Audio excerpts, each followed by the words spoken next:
20 जुलै हा दिवस भारताच्या इतिहासातला अत्यंत काळा दिवस असून या दिवसाला डरपोक दिवस म्हणून साजरं करावं.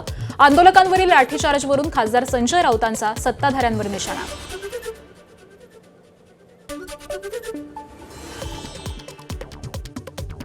भारतातल्या मातीतल्या मुलांचं दुःख, त्यांच्या आईवडिलांचं दुःख आणि यातना कळणार नाही. म्हणूनच मी आज सांगितलं, कालचा दिवस हा भारतीय लोकशाहीतला अत्यंत काळा दिवस होता, ब्लॅक डे.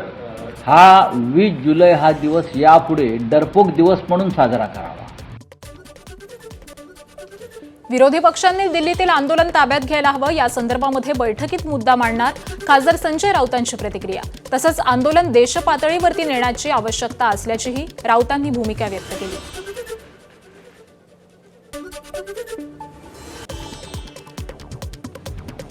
विरोधी पक्षांना हे आंदोलन ताब्यात घ्यायला पाहिजे.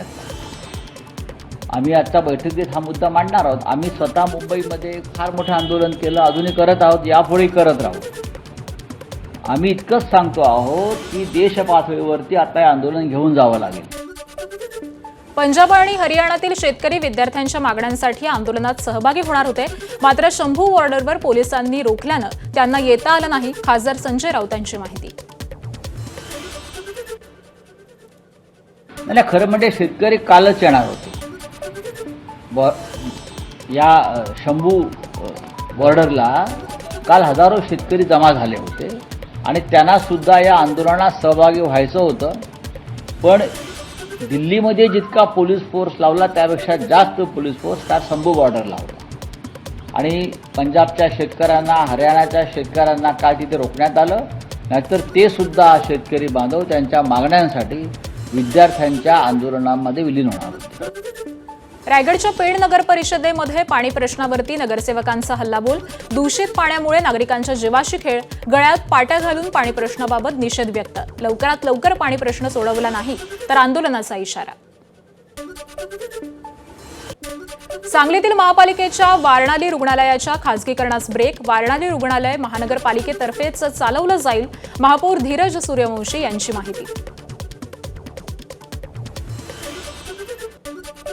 नागपूरच्या रामटेकमधील प्रस्तावित एमआयडीसीला शेतकऱ्यांचा विरोध. सुपीक जमीन असल्यानं अधिग्रहणाला ग्रामस्थांचा नकार. वनविभागाची पडीक जमीन संपादित करण्याची ग्रामस्थांची शासनाकडे मागणी. बुलढाण्यातील आदिवासी भागातील जिल्हा परिषदेच्या निवासी शाळेतील सर्व 342 विद्यार्थ्यांनी शाळा सोडली. जळगाव जामोद तालुक्यातल्या भिंगारा इथल्या जिल्हा परिषद निवासी शाळा ही ओस पडली आहे. शिकवायला शिक्षक नाही, जेवण निकृष्ट असून तेही वेळेवरती मिळत नसल्याचा प्रकार आहे.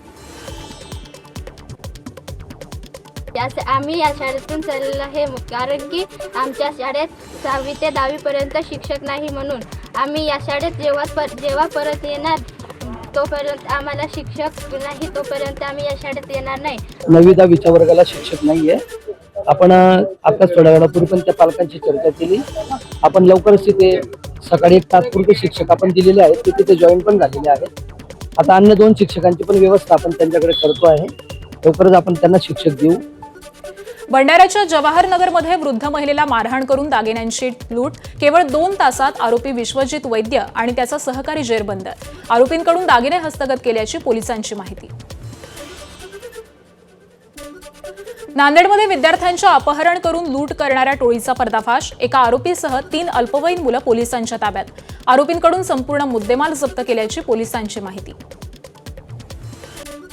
नाशिक ड्रग्ज रॅकेटचे धागेदोरे राजस्थानपर्यंत. 82 किलो ड्रग्ज आणि 12.5 लाखांच्या मुद्देमालासह दोघांना अटक. नशामुक्त नाशिक अभियानामध्ये पोलिसांची मोठी कारवाई. वर्ध्याच्या हिंगणघाट इथं अंमली पदार्थ विक्री करणाऱ्यांवरती मकोका अंतर्गत कारवाई. हिंगणघाट पोलीस ठाण्यात दाखल होता गुन्हा.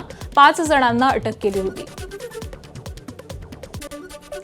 कोल्हापूरच्या अंबाबाई मंदिरातील कारंजाचा ढाचा रातोरात गायब. ढाचा कुणी गायब केला याचा खुलासा करण्याची सामाजिक कार्यकर्ते दिलीप देसाईंची मंदिर समितीकडे मागणी. आषाढी एकादशीच्या पार्श्वभूमीवर रेल्वे प्रशासनाचा मोठा निर्णय. वारकऱ्यांसाठी 24 जुलैला दादर ते पंढरपूर विशेष रेल्वे धावणार. वारकऱ्यांची वाढती गर्दी लक्षात घेता प्रशासनाचा निर्णय. मध्य रेल्वेवर दुप्पट दंडामुळे तिजोरीत भरमसाठ वाढ. मध्य रेल्वेच्या दंड वसुलीमध्ये एकूण 61% वाढ. तिकिटाविना प्रवास करणाऱ्यांना दुप्पट दंडाचा फटका. लोकलचे दरवाजे अडवणाऱ्यांवरती पश्चिम रेल्वेची कारवाई 6 महिन्यामध्ये तब्बल 15,000हून अधिक जणांवरती दंडात्मक कारवाई झाली. 40 लाखांहून अधिक रुपयांचा दंड वसूल.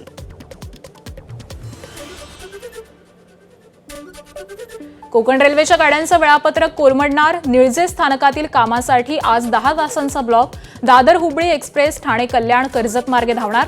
आज संध्याकाळी 7:45 ते उद्या सकाळी 5:45 ब्लॉक घेण्यात येणार. मडगाव एक्सप्रेस सकाळी 8:40 सुटणार. भंडाऱ्यात खासगी जागेवरती पाण्याची टाकी उभारल्यानं नगरपरिषद अडचणीत. जिल्हा सत्र न्यायालयाचा जामीन मालकाच्या बाजूने निकाल. कोर्टासमोर बाजू मांडणार असल्याची प्रशासनाची माहिती. त्यावरती जागा मोकळी करा, अन्यथा तिप्पट मोबदला देण्याची मालकाची मागणी आहे.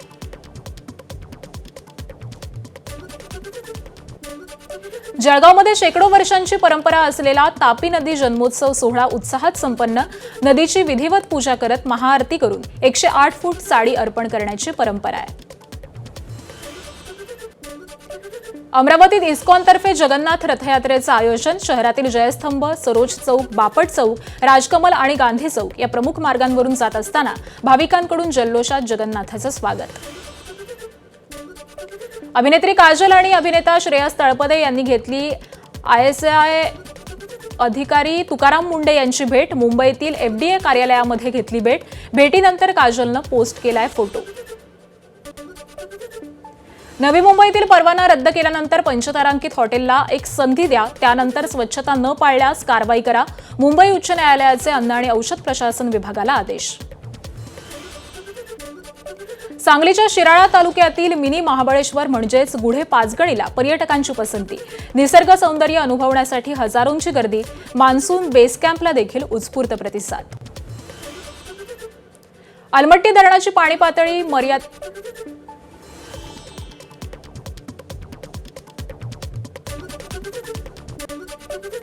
अलमट्टी धरणाची पाणी पातळी मर्यादित राखण्याची सांगली पाटबंधारे विभागाची कर्नाटक शासनास विनंती.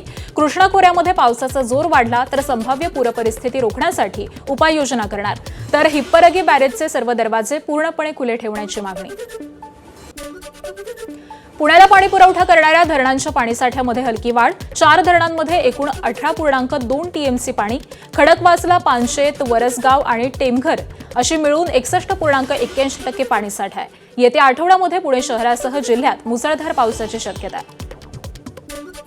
मुंबईला पाणी पुरवठा करणाऱ्या धरणांतील पाणीसाठा 58%वरती. 2 दिवसातील पावसामुळे जलाशयात 3.70% वाढ झाली आहे. मुंबईला गढूळ पाणी पुरवठा. पाणी गाळून उकळून पिण्याचे महापालिकेचं आवाहन. 3-4 दिवसांमध्ये झालेल्या दमदार पावसामुळे नदीपात्रात गढूळ पाणी आहे.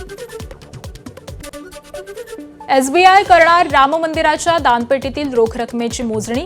भारतीय स्टेट बँकेच्या देखरेखीखाली 10 ते 12 लोकांची टीम तैनात असणार. 2 शिफ्टमध्ये मोजणी प्रक्रिया राबवली जाईल. राम मंदिर देणगी प्रकरणाचं राजकारण करू नका, उत्तर प्रदेश सरकारला सर्वोच्च न्यायालयाचा इशारा. तर स्थानिक पोलिसांऐवजी विशेष तपास पथकाला संपूर्ण तपास सोपवता येईल का, न्यायालयाचा सवाल. डेहराडून आणि मसुरीला जोडणाऱ्या महत्त्वाच्या रस्त्याचे अनेक ठिकाणी मोठं नुकसान. रस्त्याला खोल भेगा तर अनेक ठिकाणी रस्ता खचल्याच्याही घटना.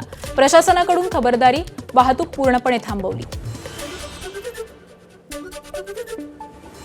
पाकव्याप्त काश्मीरमधील नीलम खोऱ्यामध्ये ढगफुटी. अचानक आलेल्या पुरामुळे दुकानं आणि घरं वाहून गेली आहेत. जनजीवन विस्कळीत. पिरान गावामध्ये नद्या आणि ओढे दुथडी भरून 14 छोटे पूल देखील वाहून गेल्यामुळे अनेक गावांमधील संपर्क तुटला. जम्मू काश्मीरमधील पूंछमधल्या लोरांगच्या डोंगराळ भागामध्ये भूस्खलन. ढिगाऱ्याखाली काढले गेलेल्या एकाच कुटुंबातील 7 जणांचा मृत्यू. पाऊस आणि भूस्खलनामुळे बचावकार्य अडचणीत. आखाती देशामधील तणावाच्या पार्श्वभूमीवर दुबई, अबुधाबी उड्डाणं स्थगित करण्याची मागणी. वैमानिक संघटनेचं DGCAकडे पत्र. प्रवासी सुरक्षेबाबत व्यक्त केली चिंता. CJP नेते सौरभ दास आणि आशुतोष रांका यांनी घेतली केंद्रीय मंत्री JP नड्डा यांची भेट. केंद्र सरकारकडे लेखी स्वरूपात मागण्या सादर केल्याची माहिती दिली. शिक्षण मंत्र्यांच्या तात्काळ राजीनाम्याची मागणी केली आहे. दिल्ली पोलिसांनी आंदोलन करणाऱ्या विद्यार्थ्यांवरती केलेल्या लाठीचार्जचा निषेध. नगीना पक्षाचे खासदार चंद्रशेखर आझाद यांचं आंदोलन. संसद भवन परिसरातील बाळासाहेब आंबेडकरांच्या पुतळ्याजवळ धरणे आंदोलन केलं.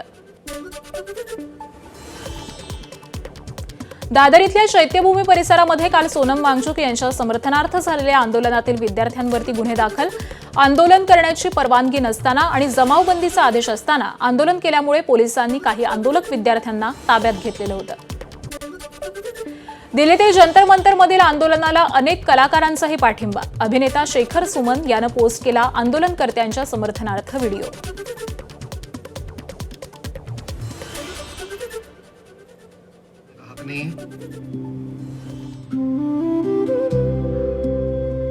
कोई तो सूद चुकाए, कोई तो जिम्मा ले उस इनकलाब का जो आज तक उधार सा है.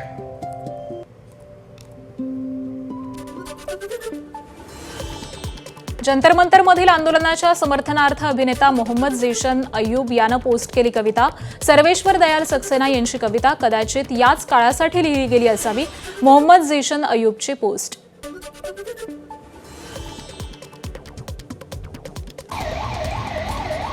तुम्हारे घर के एक कमरे में आग लगी हो तो क्या तुम दूसरे कमरे में सो सकते हो? यदि तुम्हारे घर के एक कमरे में लाशें सड़ रही हों तो क्या तुम दूसरे कमरे में प्रार्थना कर सकते हो? यदि हाँ, तो मुझे